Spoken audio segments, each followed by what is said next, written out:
ଦୁନିଆରେ ଅତି ବଜ୍ର ପରି କାମ କରୁଥିବା ବଶୀକରଣ, ମୋହିନୀ ବଶୀକରଣ ଯାହାକୁ କୁହାଯାଏ, ତାହା ହେଉଛି ତୀବ୍ର ବଶୀକରଣ।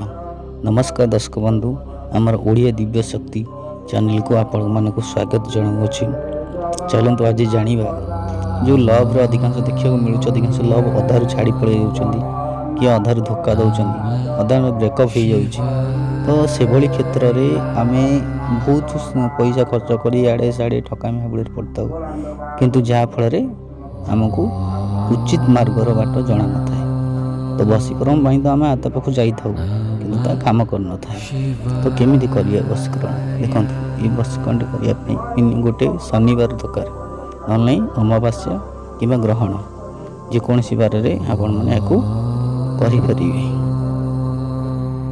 ଯେକୌଣସି ଅମାବାସ୍ୟା, ଗ୍ରହଣ, ଶନିବାର ଦିନ ସ୍ୱଚ୍ଛ ହେଇକରି ସକାଳୁ ଯିବେ, ଗାଧୋଇ ପାଧୋଇ ପରିଷ୍କାର ହୋଇ, ଜାଣିଥିବେ ଲାଜକୁଳି ଲତାର ଚେରକୁ ନାଁ କହିକିରି ଛିଣ୍ଡେଇକି ଆଣିବେ।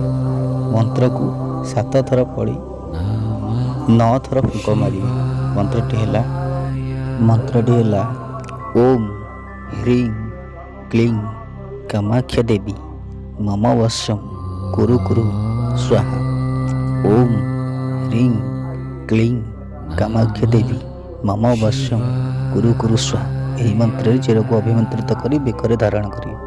ନିହାତି ଭାବରେ ଭିଡ଼ିଓଟି ଯଦି ଭଲ ଲାଗିଥାଏ, ଭିଡ଼ିଓଟିକୁ ଲାଇକ୍ କରିବେ, ସେୟାର କରିବେ, ସବସ୍କ୍ରାଇବ୍ କରିବେ, ଆଣ୍ଡ ବେଲ୍ ବଟନକୁ ଅଲ୍ ଉପରେ କ୍ଲିକ୍ କରିବେ।